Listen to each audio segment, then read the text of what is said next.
우리는 이 성경이 하나님의 말씀인 것을 믿습니다. 우리는 이 말씀으로 은혜를 받고 축복을 받을 것입니다. 아멘. 할렐루야. 하나님의 말씀 이사야서 64장 1절부터 4절입니다.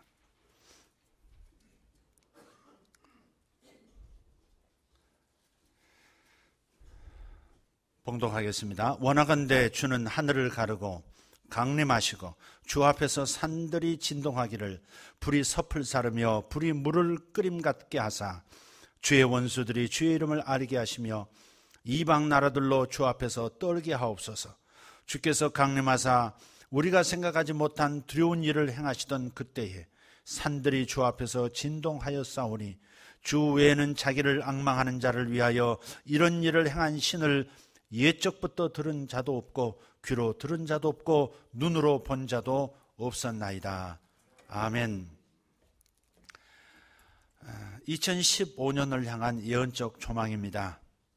사실 새해 첫날 혹은 첫 주에 했어야 할 말씀인데 우리가 먼저 하나님 앞에서 마음으로 행실로 정리해야 할 부분이 있어서 지난 주일에는 다른 말씀을 나눴습니다. 그리고 후속 조치로 여러분들에게 지난 1년간 여러분들이 어떻게 하나님과 물질 관계를 맺었는가에 대한 그 자료들을 여러분에게 드리고 있는 중입니다. 끝난 다음에도 저에게 개인적으로 받아가시고 어떻게 우리가 서야 할 것인가를 잘 확인하는 그리고 바로잡는 시간들이 되기를 바랍니다. 하나님의 축복이 예비되어 있어도 받을 그릇이 준비가 안 되면 계속 대기 상태로 머물러 있는 겁니다. 다른 사람에게 복이 임해도 나는 그것을 놓칠 수 있는 거예요. 그릇은 준비하지 않은 채 끝없이 달라고만 하고 욕망만 품고 있는 인생이 얼마나 어리석은 인생입니까? 그래서 지난주는 그렇게 시간을 보냈습니다. 오늘 2015년을 향한 하나님의 예언적인 목소리를 듣도록 하겠습니다. 2015년은 다시 오지 않는 숫자를 가진 해입니다. 2015년은 인류 역사, 우주 역사 속에서 다시 돌아오지 않아요. 20이라는 숫자는 구속을 뜻합니다. 구속은 죄인의 죄값을 누군가가 대신 갚아줘서 그 사람을 자유케 한다 하는 것이 구속입니다. 대개 구속 그러면 체포당하고 구금당하는 것을 구속이라고 생각하는 경향이 있습니다만은 신학적으로 구속이란 말은 값을 치르고 자유케 되어졌다 하는 것이에요. 노예였던 사람이 누군가가 은혜로 값을 치러주고 이제는 자유민이 되어 살아간다. 이것이 구속입니다. 15는 안식, 쉼을 뜻합니다. 올해는 우리 모두가 참된 쉼을 현실 속에서 누리는 한 해가 될 줄 믿습니다. 유명한 아나운서가 생방으로 뉴스를 진행하다가 죽었습니다. 또 그날 유명한 가수 한 사람이 노래를 부르다 또 죽었습니다. 그런데 두 사람의 사인이 똑같이 나왔어요. 원인이 무엇이었을까요? 질식사입니다. 뉴스 원고와 가수의 악보에 쉼표가 없었다고 합니다. 쉼표가 없는 뉴스 원고를 읽고 쉼표가 없는 악보의 노래를 부르다 보니까 숨이 막혀 죽은 것입니다. 이건 쉼표의 중요성, 즉 쉼의 중요성을 강조하기 위한 재미난 이야기입니다. 지금 우리는 피곤이라고 하는 그리고 스트레스라고 하는 이 골리앗의 위협을 받고 있는 시대를 살고 있습니다. 그래서 절실히 요구되는 것이 쉼이에요. 몸은 쉬는데 마음이 쉬지 않는 사람도 있고요. 한없이 몸도 마음도 쉴 수밖에 없는 처절한 인생도 있습니다. 여가 활동, 여가 문화, 여가 산업이 번창하고 재테크, 돈을 어떻게 모을 것인가, 시테크, 시간을 어떻게 활용하는가 이런 말에 이어서 어떻게 건강한 휴식을 가질 수 있는가를 뜻하는 휴테크, 이 휴테크라는 말이 요즘 또 유행하고 있다고 합니다. 그러나 우리의 삶이 진정한 쉼, 15의 숫자의 축복, 쉼이 있는 삶이 되려면 하나님의 구속, 20의 숫자 구속을 받아들여야 할 것입니다. 그래서 올해 첫 번째 메시지는 아버지를 찾아 안식을 얻는 해입니다. 우리를 구속해 주신 아버지 하나님을 찾는 해, 그래서 아버지 품에서 안식을 얻는 해, 바로 2015년입니다. 하나님 아버지께서는 죄인인 우리를 위해서 당신께서 크나큰 사랑의 희생을 대가로 내놓으신 분입니다. 이 사랑을 우리가 깨닫고 아버지께로 돌아갈 때 진정한 쉼을 되찾게 될 줄 믿습니다. 그러므로 2015년은 안식의 해가 될 것이고 아버지를 찾는 해가 될 것입니다. 하늘아버지는 물론이고 개인, 즉 가정의 아버지, 민족의 아버지, 국가의 아버지, 국부라고 하죠. 국가의 아버지도 찾는 해가 되어줄 것입니다. 교회마다 영적인 아버지를 찾는 일이 중요함을 깨닫고 회복하는 해가 될 것입니다. 그래서 아버지가 중요한 주제가 되는 해 2015년이다. 2014년 12월 끝자락에서 저희 가정에 어려운 일이 있었습니다. 저희 아내는 50년간 자신의 삶을 지켜주셨던 아버지를 잃었고, 또 그걸 지켜보면서 저는 폴 앵카의 파파라는 곡이 있습니다. 그 곡을 반복해서 들으면서 남몰래 가슴 저리는 시간들을 가졌습니다. 며칠 동안 저는 고통 속에 있었습니다. 왜? 아버지를 생각하면서. 아버지라고 하는 존재, 제 아버지가 아니라 아버지라는 존재를 생각하면서 가슴 아픈 이상스러운 경험을 하고 있었습니다. 그리고 이내 깨달았습니다. 다가올 2015년은 아버지를 찾는 해가 될 것이라는 것. 을미년 양띠해입니다. 이 양띠해를 시작하면서 영화 국제시장 속 아버지와 양을 가슴에 품은 목자의 모습이 겹쳐집니다. 윤재균 감독, 그분의 영화 국제시장은 6.25를 시작으로 해서 현재까지의 한국 역사를 아버지라는 소재로 담담하게 펼쳐냈습니다. 가족을 위해서 무거운 짐을 져야 했던 우리 시대 가슴 아픈 아버지의 이야기입니다. 영화 속 주인공 덕수는 가족을 살리기 위해서 소독에 광부로 갑니다. 그곳에서 그는 같은 이유로 파독 간호사가 되어서 소독 노인들의 배설물을 닦아주고 시체를 닦아야 했던 영자 씨를 만납니다. 서럽게 만나 사랑하게 된 두 사람, 어느 날 데이트 끝자락에 영자는 덕수에게 묻습니다. 덕수 씨, 왜 나에 대해 묻지 않아요? 덕수는 묻지 않아도 안다고 합니다. 그녀 역시 찢어지게 가난한 가족들을 위해서 돈을 벌려고 이것까지 왔다는 것을 알고 있습니다. 그렇게 소독의 한벌은 광산에서 죽을 고비를 넘긴 덕수의 희생으로 온 가족이 새로운 집에서 살게 됩니다.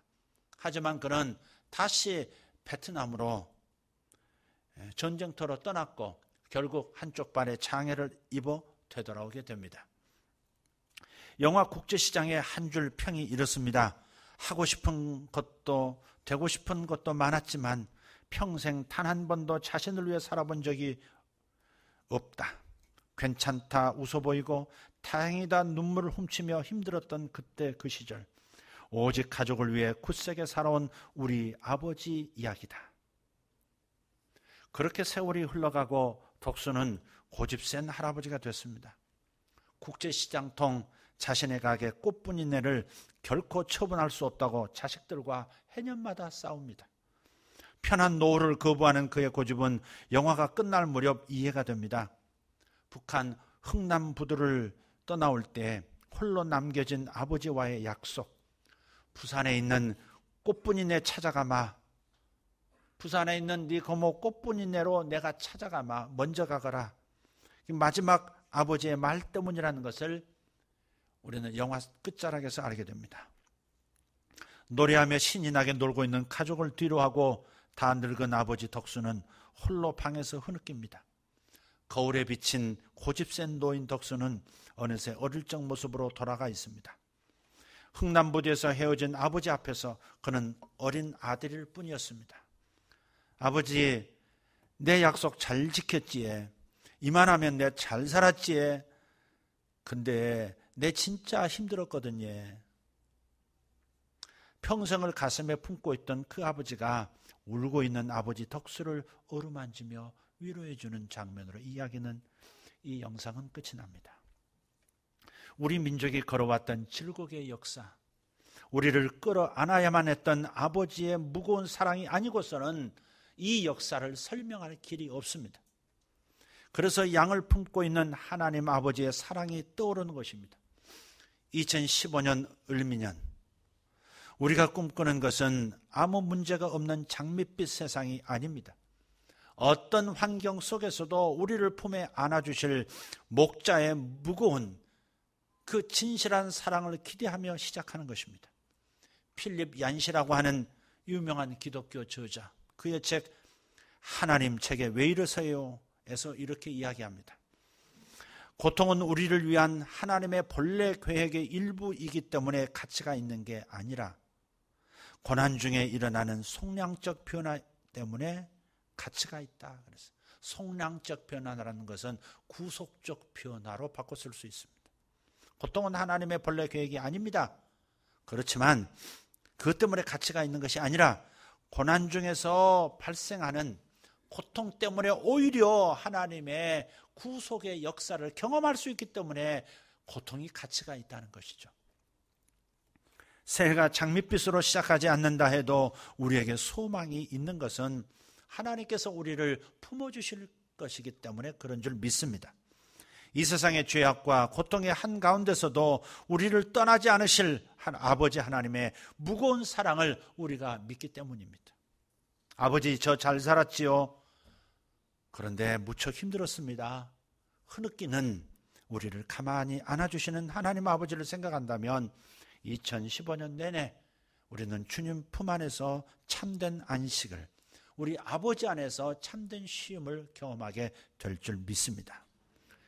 성경 속 돌아온 탕자 둘째 아들 이야기는 아버지를 기억해내고서야 참된 쉼을 찾게 된다는 메시지를 다시 생각나게 합니다. 다시 정리하면 20은 하나님 아버지의 희생을 통한 구속의 역사를 의미하고 15는 그 아버지 하나님의 사랑을 생각하며 아버지께로 돌아올 때 얻어지는 참된 안식을 말합니다. 그러니 2015년은 성부 하나님, 성자 하나님, 성령 하나님, 삼일째 하나님 중에서 특별히 성부 하나님, 즉 아버지에게로의 부름이 하늘에서 중요한 주제일 것이다 하는 것입니다. 이 땅에서는 더더욱 아버지가 중요한 해가 될 것이라는 말씀입니다. 두 번째 올해의 예언적 메시지입니다. 통일의 계절, 원년의 해가 될 것입니다. 통일 시즌으로 지금 본격적으로 들어가는 첫 해가 될 것입니다. 잃어버린 땅의 아버지들도 그래서 우리는 찾아야 할 이들입니다. 국가의 아버지도 찾아야 합니다. 또 찾는 해가 되어질 것입니다. 대한민국이 광복과 함께 새로운 국가로 세워졌으니 당연히 국부가 있는 게 마땅하지요. 우리는 그의 노년의 실수, 이승만 대통령의 그 노년의 실수를 지나치리만치 심각하게 받아들이면서 그를 국가의 아비의 위치에서까지 밀어내려는 시도로 일관해 왔습니다만 어디 아버지 없는 아들이 있을 수 있겠습니까? 아비를 인정해야 합니다. 가정의 아비가 비록 부족하다 할지라도 아비는 아비인 것을 부정할 수 없습니다. 나를 위해 희생하며 자기를 위한 삶을 잊으신 우리의 아버지들을 찾아 마음에 다시 담아야 하는 것입니다. 그럴 때야 가문의 안식이 올 것이고 국가와 민족의 평안과 안식이 깃들 것이고 우리 교회들에게도 회복이 일어날 것입니다.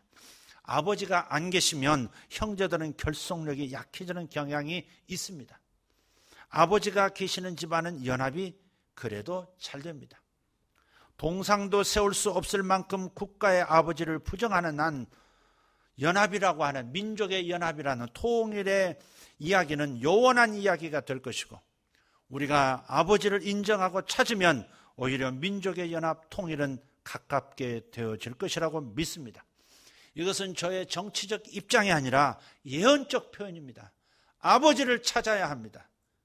아버지를 밀어넣은 마음이 회복이 되어야 합니다. 이제는 통일의 시즌, 통일의 계절로 접어들었습니다. 이 역시 저의 정치적인 입장이 아닌 예언적 지표요, 함께 부르고 싶은 노래입니다. 2011년 초가 되겠습니다.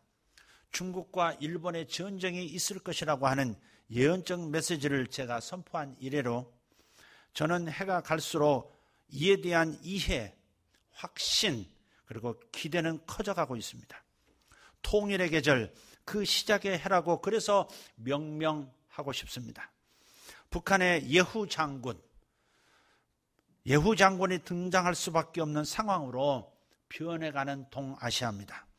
북한의 예후 장군이 일어나 김씨 왕조를 정리해야만 통일의 과정에서 그리고 통일 이후가 원만할 겁니다. 그들 스스로 그들을 악하게 다스려왔던 그림자를 지워야 합니다. 통일 과정에서 통일 이후에 남쪽 사람들이 주장하면서 지워간다고 하는 것은 큰 어려움을 가져올 것이기 때문에 그들 스스로가 먼저 변화시킨 다음 우리와 합해져야 하는 것입니다. 2015년은 한반도 전체를 위한, 그래서 안식해가 될 것이다. 안식의 원년이 되는, 한반도의 안식의 원년이 되는 해라는 것입니다. 중요한 것은 당장 통일되어야 하는 것처럼 조급하게 행동해서는 안 됩니다. 국민 개개인 한 사람도 조급해져서는 안 되고 요구해서도 안 되고, 또한 국민과 함께 만들어가는 정부 역시 당장 통일이 될 것처럼 환상의 나라를 펴거나 조급하게 일을 진행해서는 안 된다고 저는 믿습니다. 그래서 이 부분을 기도해야 하는 것입니다. 이렇게 생각하십시다. 7년 주기, 하나님의 나라는 7년 주기가 가장 기본적인 사이클입니다. 그래서 통일의 원년의 해 2015년, 그리고 길게는 7년까지 간다 하는 생각을 하면서 이제는 진짜 통일이 되는 해로 들어섰다 하는 것을 꼭 기억해야 하겠습니다. 아시아와 주변 4강을 계산에 함께 놓고 예언적 메시지를 이해해야만 바르게 우리가 소화할 수 있습니다. 오늘 이 부분은 우리가 좀 공부해 보자는 것입니다. 공부한다는 생각으로 그냥 들으셨으면 좋겠어요. 이것은 예언이 아니라 이 부분은 상황을 이해하자는 겁니다. 주신 예언에 선포된 한반도를 향한 예언의 메시지를 이해하기 위한 공부입니다. 국제관계에서 금과 옥조처럼 여기는 철칙이 있습니다. 아주 중요한 철칙입니다. 뭐냐? 가까운 나라는 결코 진정한 친구가 될 수 없다 하는 철칙입니다. 이해관계가 국경선을 접하고 있거나 가까이 있는 나라하고는 이해관계 때문에 절대 친구가 되기 어렵다는 거예요. 그래서 우리는 먼 나라를 오히려 친구 삼아야 합니다. 우리나라를 중심으로 한반도를 중에 4강이 있습니다. 러시아, 중국, 일본, 그리고 미국입니다. 그런데 백제가 신라보다는, 가까이 있는 신라보다는 일본을 더 가깝게 대했고, 신라가 백제나 고구려를 가깝게 대하기보다는 당나라를 가까이 대해서 결국 삼국을 통일합니다. 가까이 붙어있는 나라는 이런 땅, 재산권, 사람 문제, 모든 문제, 이해관계 때문에 절대 친구가 될 수 없다는 것을 생각하고, 다만 서로 잘 지내자 하는 수준이 최고의 수준이지 진정한 친구가 되기 어려운 것이 국제사회에, 국제관계에 있어서 중요한 철칙이라는 것만 잊지 맙시다. 이미 21세기에 한 제국과 같은, 로마 제국처럼 제국과 같은 나라가 되어버린 미국을 가벼이 여기고 아시아의 맹주를 꿈꾸기는 어렵습니다. 이건 굉장히 현실적인 생각을 해야 합니다. 순진해서는 우리가 안 되는 것이죠. 미국은 일찍부터 아시아를 관리하면서 세운 전략이 이렇습니다. 중국이 약해지고 일본이 강할 때 중국과 함께 일본을 패배시켰습니다. 중국이 강해지고, 최근 말입니다. 중국이 강해지니 일본을 밀어 중국을 지금 견제하고 있습니다. 또 중국이 G2라는 말을, G2 중 한 국가라는 말을 사용하고 있습니다만은, 이 말은, G2라는 명예스러운 이 말은 중국에서 만든 말이 아닙니다. Made in USA입니다. 미국이 만들어 붙여준 표현이에요. 중국은 손사래를 쳤습니다. 우리가 무슨 G2냐? 그렇게 여기지 말라. 그렇게 요구하지 말라. 그러나 최근에는 그 전까지만 해도 도강양회, 칼에 빛을 감춰라. 칼을 갈지만 칼의 빛을 감춰서 우리 중국이 세어져 가고 있다는 것을 노출시키지 말자. 주장하지 말자. 그거였어요. 그러나 이제는 굴리기라는 표현을 씁니다. 우리가 G2가 마땅하지 하는 쪽으로 지금 가고 있는 거예요. 자, 그런데 중국과 이런 학자들의 얘기입니다. 중국과 일본과 인도가 힘을 합하면 미국을 능히 이긴답니다. 하지만 미국이 절대 그렇게 나서지를 않을 겁니다. 이미 그렇게 하고 있습니다. 중국을 견제하도록 심지어 일본만이 아니라 인도에도 힘을 실어줬어요. 핵무기를 개발할 수 있도록 사실은 묵인해주고 도와준. 그래서 미국과 가깝게 되어지도록 만든 아주 수십 년 전부터 전략을 세우는 이런 국가입니다. 중국이 아무리 강해져도 중국에다가 인도를 더할 수가 없게 만든 거예요. 중국 더하기 인도 더하기 일본, 그러면 미국이 이기기 때문에 거기서 중국 더하기가 아니라 중국 빼기 인도 빼기 일본을 만들어버린 거예요. 이런 구도를 만드니 아시아가 세계 중심이 될 수가 없는 거예요. 사실은 정직하게 얘기하면 패권이 아시아로 올 수가 없습니다. 지금. 그리고 이 구도를 미국이 계속 이어가려고 할 것입니다. 자, 그럼 하나님께서 주신 아시아의 미래를 한번 주신 예언적 그림으로 한번 그려보십시다. 중국과 일본의 공해상의 충돌로 인해서 해전과 공중전에서 중국이 패배한다면 어떻게 되는 것입니까? 이미 예언적으로 표현이 되어 있습니다. 중국은 그 패배에 대한 책임 때문에 공산 독재, 일당 독재라는 것이 완전히 깨질 것입니다. 그리고 거대한 민주화 바람이 중국 안을 몰아칠 것이고 소수민족들이 발기하기 시작할 것입니다. 중국으로서는 엄청난 고통이 될 것이에요. 참 다행스러운 것은 우리 수출의 25%를 중국이 하고 있습니다. 수출 때문에 중국이 어려워지면 굉장히 우리도 어려움을 겪을 거예요. 그러나 참 다행스러운 것은 중국 이 펀드들이 중국이 투자를 한국에 많이 하지 않고 있다는 거예요. 한다고 하지만 그렇게 많이 하지 않았어요. 미국, 유럽은 많아요. 중국은 금융 투자는 많이 하지 않았단 말이에요. 그래서 타격이 훨씬 적고 생각보다는 우리 대한민국이 어려움이 그리 크지 않을 것입니다. 이걸 우리가 생각해야 합니다. 우리 역사를 더듬어 보면 중국이라는 거대한 이 대륙 국가가 중국이 편안하면 한반도는 편안할 때가 한 번도 없었다는 겁니다. 중국이 어려워야 한반도가 평안합니다. 중국이 지금 다시 잠에서 깨어나서 일어나는 통에 지금 한반도가 통일이라고 하는 것을 이루기가 어려운 상황이 되어 있는 거예요. 한반도는 반드시 통일돼야 되거든요.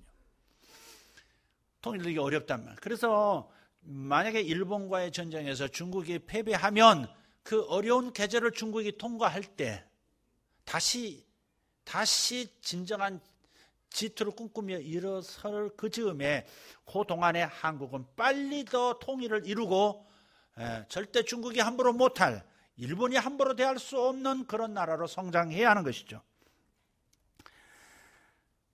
일본에 대한 이야기도 이미 말씀드렸습니다. 이건 이 부분은 예언이죠. 전쟁에서 승리하겠지만 그 다음 그들이 겪을 일, 그것은 그 일본 열도가 흔들리는, 그들이 그토록 두려워하는 일본 열도의 진동, 일본이 결코 그들의 뜻대로 아시아의 맹주가 될 수 없게 만들 것입니다. 그래서 한반도를 하나님께서 세우시고자 하는 뜻입니다. 중국이 북한을 관리할 수 없게 되는 그 시점, 자신들이 어려움을 겪는 그 시점이 북한의 예후 장군의 등장을 촉진할 것입니다. 북한은 쿠데타로 김씨 왕조가 정리될 것입니다. 그리고 나서 정권을 안정시킨 수년이 지난 후에 통일 본론으로 들어가게 될 것입니다. 그러니 조급하게 남북한 평화지대부터, 물론 우리 꿈꾸고 시도해 보는 거 그건 괜찮지만 너무 지나치게 정부가 흥분해서는 안 된다. 난 저기 염려가 됩니다. 우리가 50년 동안 얼마나 뒤통수를 많이 맞아왔습니까? 한 번 또 맞으면 다시는 국민들의 가슴이 식어버릴 거예요. 그러니까 서서히 가야 합니다. 통일된 한반도는 어떻게 아시아를 살아갈 것이며 세계를 살아갈 것인가? 북한의 핵은 통일된 다음에 어떻게 될 것인가? 지금 여기서 할 이야기는 아닌 것 같습니다. 저에게는 생각이 있습니다. 우리가 순진해서는 안 돼요. 북한 핵은 어떻게 할 것인가? 그건 통일된 다음의 이야기가 될 것이고요. 미국은 통일 후에는 한반도를 가장 가까운 맹방으로 삼고 중국과 일본을 관리하려 할 것입니다. 중국을 세워서 일본을 세워서 중국을, 일본과 인도를 세워서 중국을 이렇게 견제하도록 함으로써 아시아에서도 여전히 맹주 노릇을 하려고 하는 미국, 이 상황 속에서 우리는 어떻게 할 것이냐 하는 것입니다. 그래서 미국이 당분간 길게는 100년도 갈 수 있는 미국의 이 절대적인 힘, 이 힘을 우리는 인정을 해야 합니다. 인정하지 않고 일본은 없다 식으로 부정해버리면 우리는 현실적인 대안을 내놓을 수가 없고 살아갈 수가 없고 실패하게 됩니다. 그래서 이 얘기를 여러분이 오해하시고 들으시면 안 됩니다. 미국 중심의 세계관을 제가 주장하는 게 아니에요. 제 관심은, 제 열망은, 제 심장은 한반도에 있습니다. 왜? 내가 태어난 조국이고 민족이고 더더군다나 하나님께서 한반도를 열방의 제사장 국가, 열방을 섬기는 국가로 하나님께서 세우시겠다고 오래전에 얘기하셨기 때문에 저는 한반도가 이 세상에서 가장 초강대국이 되는 이 작은 국가가 열방을 관리할 수 있는 국가가 어떻게 될 것인가에 대한 관심으로 가득 차 있는 사람이, 저는 미국 중심의 세계관을 이어갈 수 있다고 말하는 사람이 아닙니다. 분명히 이것은 오해하지 않기를 바라고요. 수년 전에 골드만삭스라고 하는 미국의 유명한 투자 회사에서 내놓은 전망 가운데 이런 것이 있습니다. 2020년 한국은 미국과 함께 G2의 위상을 갖게 되는 초강대국이 될 것이다, 그렇게 얘기했어요. 지금부터 한 5년 전이에요. 5년 더 됐는지 모르겠어요. 2020년이 되면 이 대한민국이 G2가 될 것이다. 중국도 아니고 일본도 아니고 인도도 아니고 대한민국이라고 말하는 이유가 그냥 던지는 말일까? 아닙니다. 미국 안에 이러한 거대한 큰 그림을 그려내는 사람들, 그런 사람들에게 지금 진행되고 있는, 물밑에서 진행되고 있는 얘기라고 생각해야 합니다. 2020년 한국은 미국과 함께 G2의 위상을 갖게 될 것이다. 단 통일을 전제한 것이다 그랬어요. 지금 정치 강의를 하는 건지 지금 아멘도 없고 지금 공부하자니까 아무도 아멘 안 합니다. 좋지 않습니까? 듣기만 해도 좋지 않습니까? 기분 좋죠. 이거요, 20년 전에는 말도 할 수 없는 상황에서 민주화가 뭡니까? 산업화는 뭐 민주화는 뭡니까? 우리가 말할 수도 없는 상황이었습니다. 그러나 35년 전부터 저는 해왔던 얘기입니다. 얘기가 35년 전에 한국을 향한 세 가지 예언의 말씀을 붙잡고 있었습니다. 첫째는 우리나라는 선교 종주국이 될 것이다. 이미 숫자, 퍼센테이지로는 이미 됐습니다. 약 3만 명 선교사가 있고요. 그러나 인구 대비로는 미국을 추월했습니다. 인구로는 미국이 지금 선교사가 가장 많습니다. 선교 종주국이 될 것이다. 두 번째, 하나님의, 우리 예수님의 육신의 형제인 이스라엘을 구원시키는 국가가 될 것이다. 어떤 방식으로 하는지 그것은 좀 시간이 지나야 합니다. 세 번째, 이를 위해서 세계의 초강대국이 되게 할 것이다. 이게 하나님의 약속이었습니다. 이런 구체적인 행동 지침을 우리가 지금 얘기해야 되는데, 지금 아까 기도하셨던 기도자의 내용 속에 통일을 연습하는 5가지 얘기하셨는데, 지난 첫 주 금요일이죠. 지난주에 오신 이민교 선교사님, 이민교 선교사님이 제안한 겁니다. 행동하고 있는 거고요. 그중에서 우리가 가져와야 될 게 뭐냐면, 이미 우리는 통일 헌금을 하고 있습니다. 물질이 있는 곳에 마음이 있기 때문에 통일을 위한 헌금을 하고 탈북자들, 탈북민들을 위한 사역에 썼습니다. 그러니까 지금은 이제 구체적으로 조금 더 다른 방향으로 나아갈 것이고요. 북녘 미랄 선교회의 지원을 몰아줄 것입니다. 그래서 통일 저금통도 여러분에게 나눠드릴 거예요. 동전을 거기다 넣어서 모아서 그것도 이렇게 사용할 수 있도록 할 것이고요. 우리가 매달 첫날 1일에 하는 금식일을 이제는 제대로 통일을 주제로 기도하는 날로 삼도록 하겠습니다. 그리고 6.25가 됐던 광복이 되는 그 날을 선택해서 통일 예배를 드리는 주간으로 삼도록 하겠습니다. 자, 마지막 세 번째 올해의 예언적 조망입니다. 메시지입니다. 올해는 선교적 부름이 많아질 것입니다. 교회도 그렇고 그리고 담임 목사도 그렇습니다. 첫 주에 오신 분이 선교사예요. 그분을 초청한 게 아닙니다. 그분이 저에게 기도를 받으러 왔다가 알고 보니까 굉장히 많이 알려진 책의 저자이면서 많이 한국 사회에 알려진 분이에요. 우리 교회에만 알려진 게 아니라 한국 전체에 알려진 분이에요.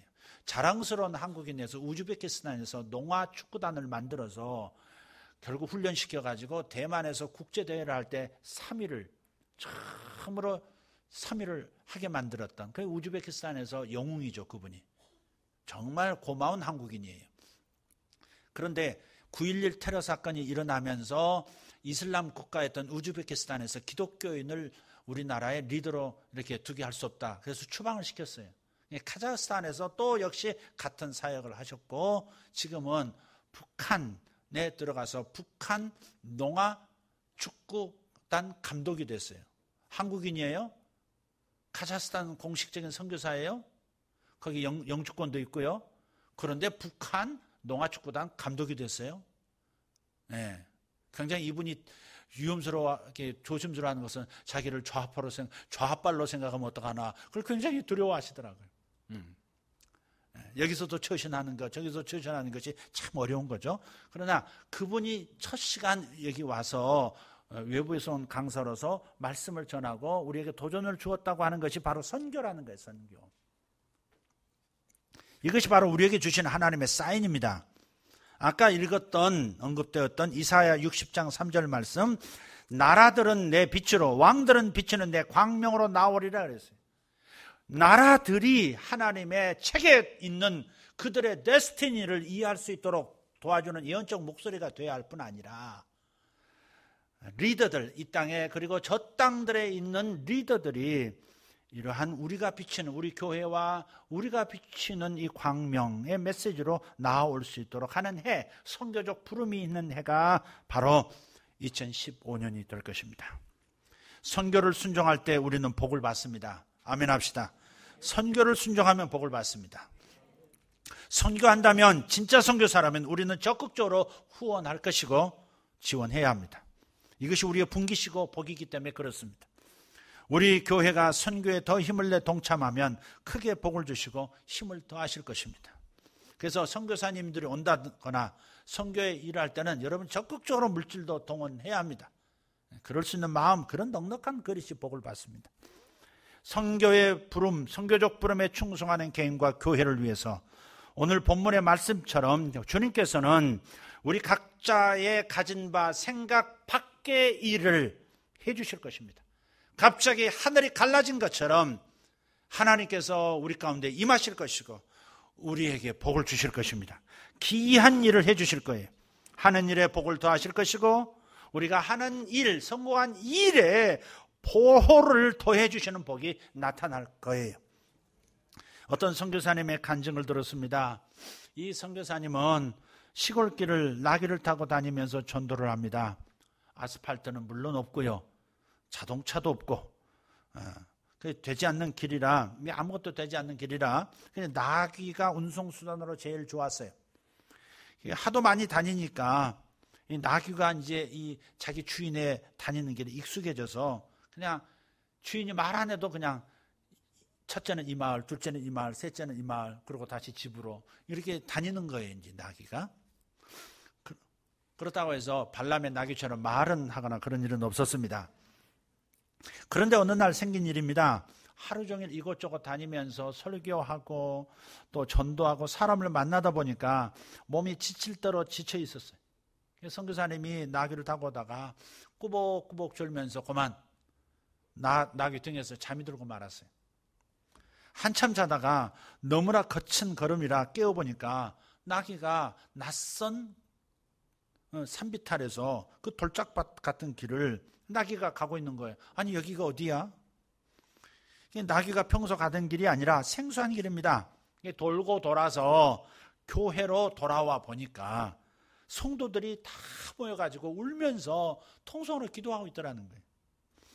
알고 보니까 전도를 방해하기 위한 폭도들이 그날 선교사가 오는 길목에서 그를 해치려고 기다리고 있던 중이었다는 거예요. 그 정보를 성도들이 듣고 이미 선교사님은 떠났고 그냥 알려줄 방법도 없고 그 교회 모여서 막 기도하고 있는 거예요.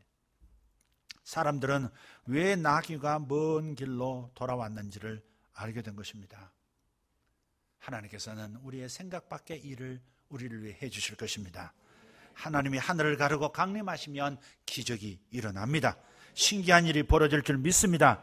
2015년도에 복을 주시고 지켜주시는 여러 가지 신기한 일들이 저와 여러분에게, 여러분 가정에, 여러분 일터에, 여러분 사업장에, 우리 민족에게 큰 일들이 일어날 것입니다. 정리하겠습니다.